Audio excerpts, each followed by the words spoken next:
আসসালামু আলাইকুম। সবাইকে নাইমস এডুকেশনাল জোনে স্বাগতম। আজকে আমরা এসএসসি ফিজিক্সের বল অধ্যায়ের সিলেট বোর্ড 2025 সালের এই সিকিউটি সলভ করব।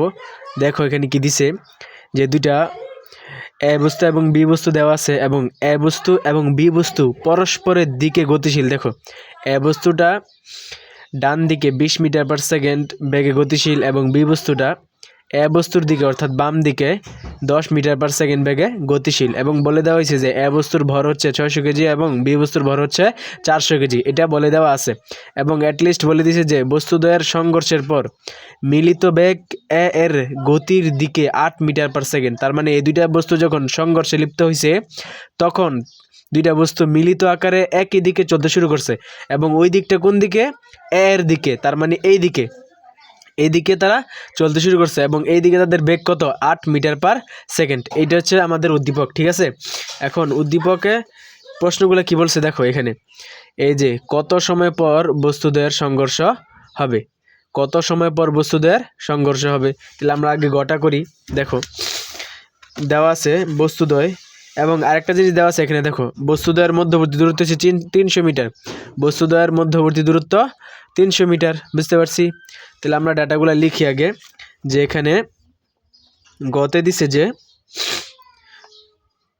যে এখানে একটা গোলক আছে, তারপরে এখানে একটা গোলক আছে, এটা হচ্ছে এ গোলক এবং এটা হচ্ছে বি গোলক, এবং বলে দিছে তাদের মধ্যবর্তী দূরত্ব হচ্ছে 300 মিটার এবং এটার ভর হচ্ছে 600 কেজি এবং এটা ভর হচ্ছে 400 কেজি এবং এটা এইদিকে যাচ্ছে 20 মিটার পার সেকেন্ড বেগে এবং এইটা এইদিকে আসছে 10 মিটার পার সেকেন্ড বেগে, ঠিক আছে।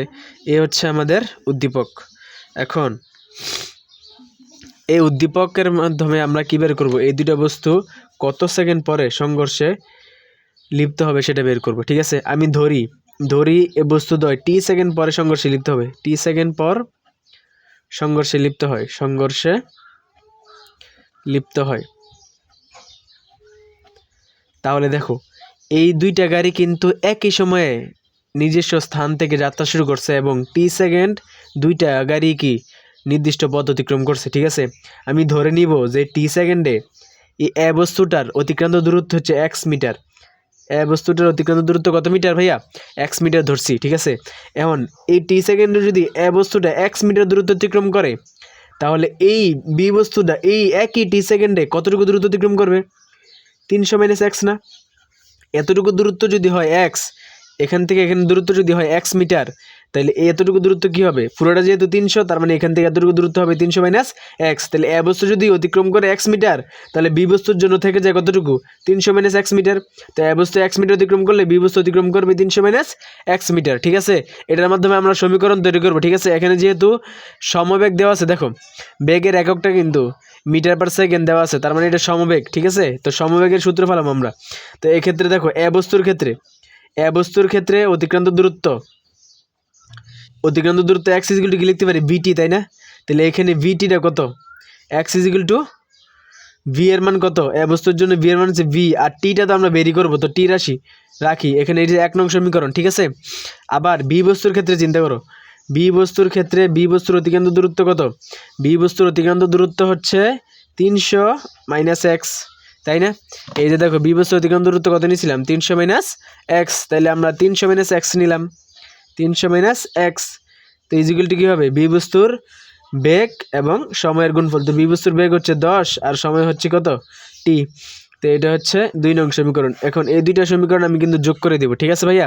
তাহলে এখন এটা যদি যোগ করে দিই, দেখো তো এই 1 নং সমীকরণ এবং 2 নং সমীকরণ যোগ করলে এই প্লাসের এক্স এই মাইনাসের এক্স কাটা, তো আলটিমেটলি এখানে থাকতেছে 300 আর এখানে 10টি এবং 20টি হচ্ছে 30টি হবে, আর এখানে 30t ইজিক্যাল টু কী হবে?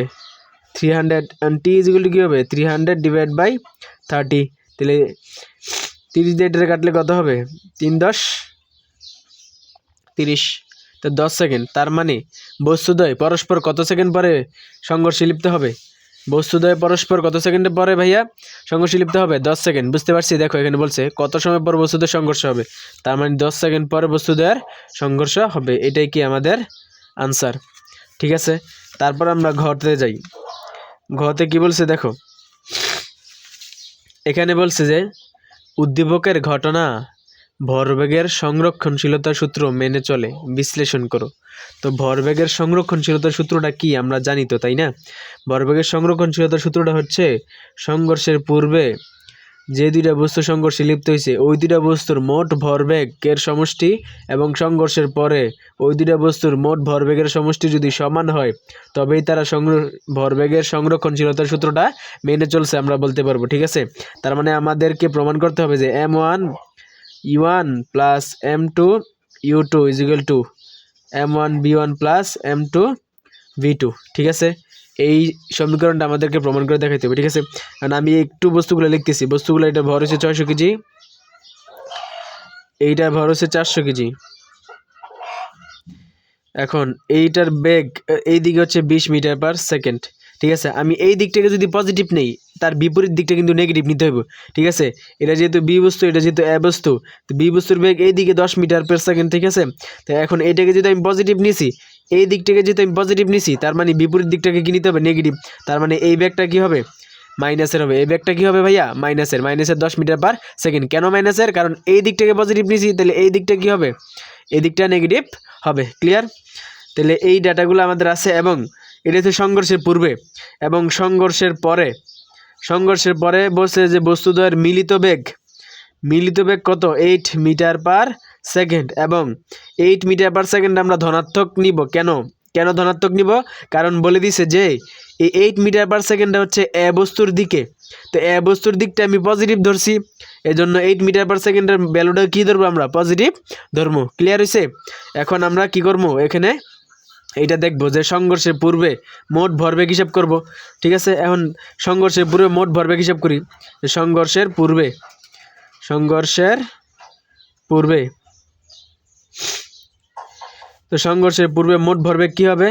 যে m1, ধরো এটার ভর হয়েছে m1, এটার ভর হয়েছে m2, এটার আদিবেগ হচ্ছে u1, এটার আদিবেগ হচ্ছে u2, এটা ধরে নাও। বুঝতে পারছি? এবং এই দুইটার শেষ বেগ হচ্ছে b, এই দুইটার শেষ বেগ কি? v। ক্লিয়ার? তাইলে এখন আমি m1 u1 plus m2 u2 বের করব। তাহলে m1 এর মান কত? 600, u1 এর মান কত? 20 যোগ m2 এর মান কত? 400, u2 এর মান কত? -10। ঠিক আছে, এটা আমরা ক্যালকুলেশন করব। তো দেখো এখানে ক্যালকুলেশন করি। এখানে 600 গুণ 20। এবার এখানে খেয়াল করো, এই প্লাস এবং মাইনাসে গুণ হয়ে কিন্তু মাইনাস হয়ে যাবে। ঠিক আছে, তো আলটিমেটলি আমি এখানে সামনে মাইনাস দিয়ে দিতেছি। এটা থেকে বিয়োগ করব কোনটা?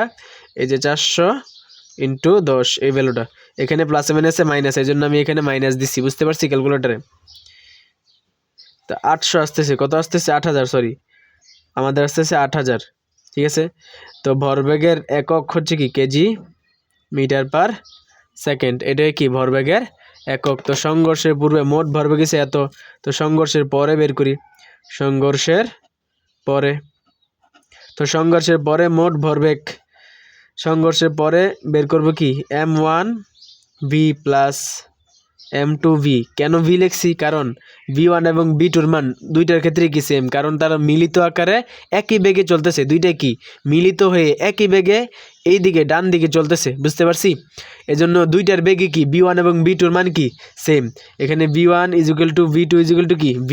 এই v এর মানটা কত? 8। বুঝতে পারছি?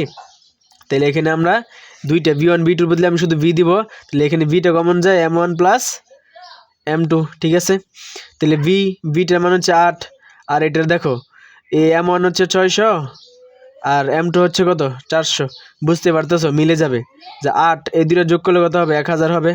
তো 1000 ইন্টু 8 কত হবে? 8000 কেজি মিটার সেকেন্ড ইনভার্স 1। তার মানে দেখো তো, সংঘর্ষের পরে মোট ভরবেগ এবং সংঘর্ষের আগে মোট ভরবেগ সমান। সুতরাং তুমি লিখে দিবা যে সংঘর্ষের পূর্বে এবং সংঘর্ষের পরে মোট ভরবেগ সমান, সুতরাং ভরবেগের সংরক্ষণশীলতার সূত্র মেনে চলে। এটাই লিখে দিবা, শেষ আমাদের উত্তর। এখানে কিন্তু হয়ে যাবে আনসার। তুমি এখানে কিন্তু ফুল মার্কস পেয়ে যাবা। বুঝতে পারছো? তাহলে ধন্যবাদ সবাইকে। অবশ্যই ভালো লাগলে চ্যানেলটিকে সাবস্ক্রাইব করে দিবা।